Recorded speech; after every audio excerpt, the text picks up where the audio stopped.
Bueno, muchas gracias por la invitación a la firma Abogados Moncada, al Green Launch, a la Universidad Jorge Tadeo Lozano. Eh, y realmente las reflexiones que yo les voy a contar y les voy a mostrar hacen parte de una investigación que estamos desarrollando en el IDEASA, que es el Instituto de Estudios Ambientales de la Universidad Sergio Arboleda, con estudiantes de maestría, en la cual hay una preocupación importante sobre la relación entre los mecanismos de implementación de los acuerdos de La Habana y la incorporación de variables ambientales. Dado esto, digamos que hay una preocupación muy sentada sobre cómo van a ser esos acuerdos y realmente cómo esos acuerdos van a entrar a administrar, digamos, hoy los recursos ambientales y especialmente en temas de cambio climático. La investigación que nosotros estamos desarrollando es incorporación de variables ambientales para la implementación de los acuerdos de La Habana en cambio climático y adaptación y gestión ambiental. Pero yo quiero empezar el tema haciendo una reflexión y es sobre el estado político del tema del cambio climático en el mundo y haciendo la comparación que tiene Colombia con Estados Unidos.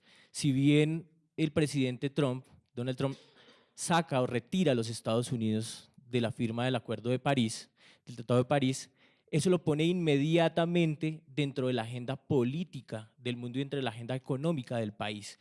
Caso contrario a lo que está pasando en Colombia y donde el tema del cambio climático y la inclusión de esas variables de adaptación y mitigación en temas tan importantes como es el Acuerdo de La Habana no se ha dado. Si acaso se hace tangencialmente en espacios académicos, pero no ha empezado a ser parte de la agenda económica del país. Y ahí es donde radica realmente el problema del cambio climático, en el problema económico, porque después de 4 años de negociación de los acuerdos de La Habana, no se incluyó ni se negoció el cambio de modelo de desarrollo ni modelo económico del país. Entonces eso lo que nos ha dado a nosotros es poner el tema en la agenda política, poner el tema en la agenda económica del país y empezar a mirar cómo trabajar desde la incorporación del ambiente como una víctima más del conflicto dentro de esa agenda. Nosotros hemos tenido algunos datos y nosotros reconocemos hoy alrededor de 8.5 millones de víctimas del conflicto, pero ese 8.5 millones de víctimas de conflicto, ¿cuántas son víctimas ambientales también o son revictimizadas por la guerra y por los modelos de ordenamiento territorial que desencadena, digamos, el conflicto armado? En términos ambientales, nosotros hemos también recogido algunas cifras. Históricamente se derramaron 4.1 millones de barriles de crudo, los cuales fueron derivados de los atentados o de voladuras del tubo, y se estaba en un estimado de 75.000 hectáreas por año en deforestación relacionadas con el cultivo de coca. Pero la paradoja hoy del posacuerdo y la construcción de paz es cómo incorporar variables ambientales y de cambio climático en adaptación y mitigación enfocados a la transformación de ese modelo de desarrollo que no, y ese modelo económico que no se negoció en los acuerdos. Cómo a partir de esa incorporación de esas variables podemos definir un modelo nuevo de desarrollo, un modelo nuevo económico que nos permita adaptar y mitigar el cambio climático en los acuerdos. Entonces, de esto lo primero que se intenta hacer en el manejo de los acuerdos de La Habana es incorporar al ambiente como víctima del conflicto, ¿verdad? Una víctima que regularmente no tiene voz, ¿cierto? Pero que ha sufrido todos los ires y venires de la guerra y hoy necesita reparación igual que las otras víctimas. ¿Cómo lograr esa reparación y cómo hacer sentado a partir de términos jurídicos y administrativos que se logre esa reparación del ambiente como víctima del conflicto? Y paradójicamente, cuando nosotros empezamos esta investigación, cruzamos el mapa de los 154 conflictos ambientales que tiene el país con la presencia de los grupos armados en el país. Y especialmente cuando se mira el ejercicio con las FARC, las áreas donde se encontraban las FARC antes de ser, de ir a las zonas veredales, eran zonas que tenían una calidad ambiental superior a las zonas donde se encontraban los conflictos ambientales. Los conflictos ambientales hoy están relacionados directamente con la minería legal y la minería ilegal, ¿cierto? Una parte con la transformación del manto ecológico relacionado con la deforestación para el sembrado de coca, que esos están relacionados un poco más con las FARC, pero y con la extracción y la exploración de hidrocarburos. Lo que quiere decir es que los conflictos ambientales hoy están más relacionados con el modelo extractivista y de dependencia del petróleo que con un tema de la guerra, pero sin embargo nosotros debemos entrar hoy, como dijo el profesor, a mirar cómo vamos a procurar una calidad ambiental para esos territorios que hoy han dejado las FARC, porque esos territorios hoy están siendo tomados por otros grupos que están intentando absorber los bienes y servicios ambientales ahí.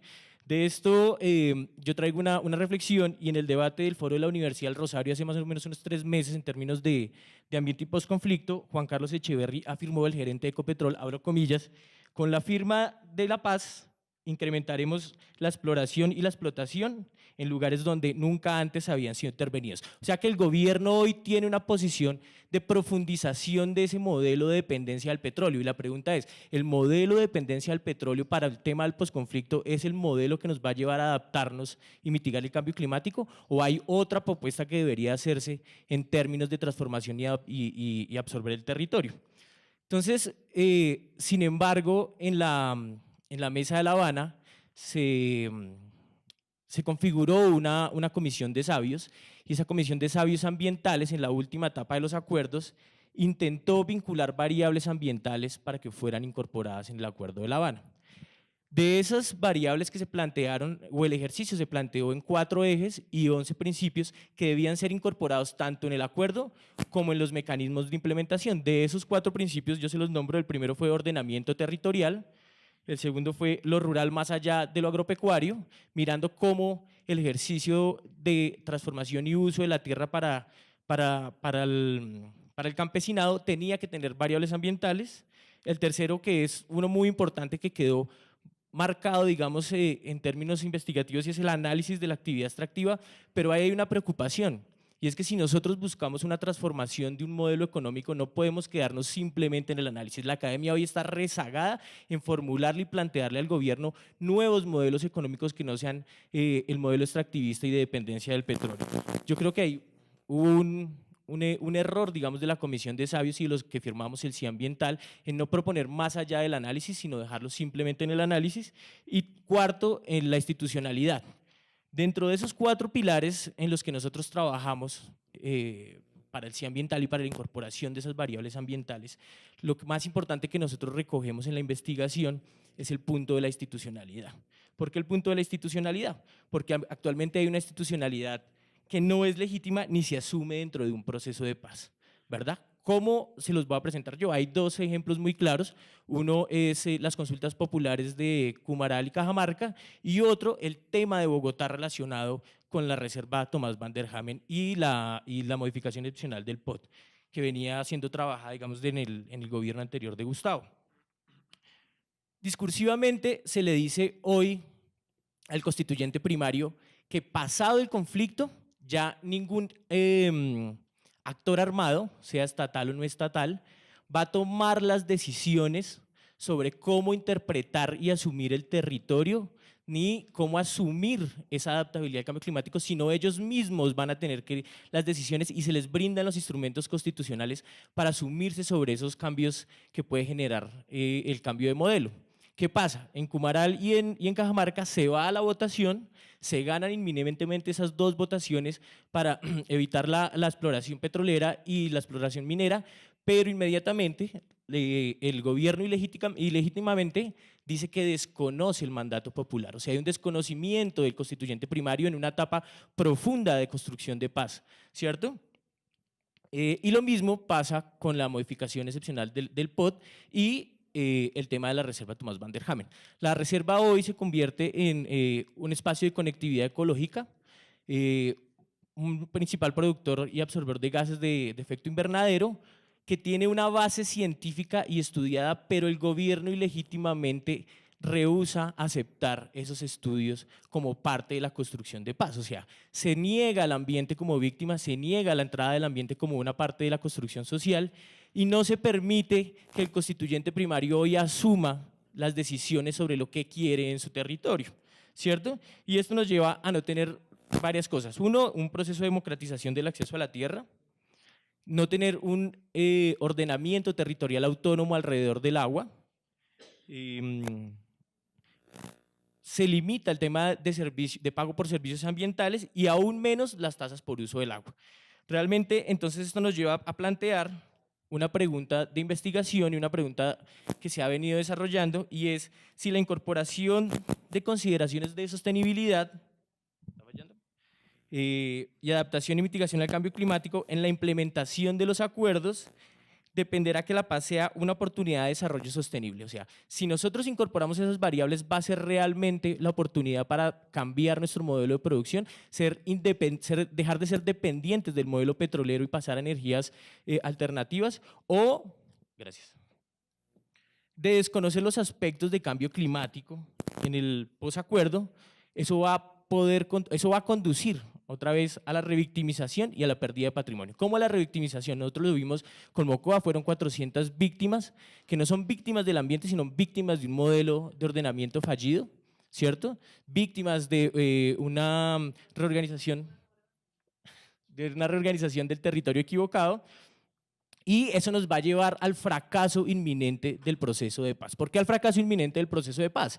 Porque es que el proceso de paz hace 50 años nace de un conflicto de tierras. Hace 50 años, digamos, las ciencias ambientales no habían profundizado en la complejidad ambiental, como dice el profesor Carrizosa, pero hoy nosotros podemos ver que esa complejidad está relacionada con el uso, la distribución de la tierra, y no solo con un problema de campesinado y con una reforma agraria. Entonces, si nosotros le profundizamos el problema a las personas o le volvemos a dar ese mismo problema a las personas, pues ellos mismos van a buscar mecanismos para acceder a sus derechos y reconstruirse como sujeto de derechos. Entonces, si nosotros no incorporamos las variables ambientales dentro de lo que es hoy el posacuerdo, los mecanismos de implementación del acuerdo, pues lo que vamos es agudizar la problemática ambiental relacionada con el conflicto, ¿cierto? Va a resurgir grupos que puedan reivindicar los derechos de esas personas, ¿cierto? Entonces, de lo avanzado en la implementación a partir del acto legislativo número 1, que es el que genera el fast track y le da al presidente las facultades especiales, nuestra investigación lo que hace es tomar estudios ambientales de tercera y cuarta generación. En el país están relegados a los estudios de primera generación, que son los estudios de impacto ambiental, y evaluar cómo esas políticas con las cuales se implementa el acuerdo, ¿cierto?, deben e incluyen las variables ambientales. Y esto se hace a partir de un consenso y unas entrevistas y un manejo relacionado con las poblaciones que hoy han sido afectadas por el conflicto, la población científica, la población académica, el gobierno y los mismos combatientes. De eso nosotros hemos analizado ya cinco instrumentos de implementación del acuerdo, y el primero que nosotros analizamos fue el decreto 883, que es el de minería y explotación por impuestos.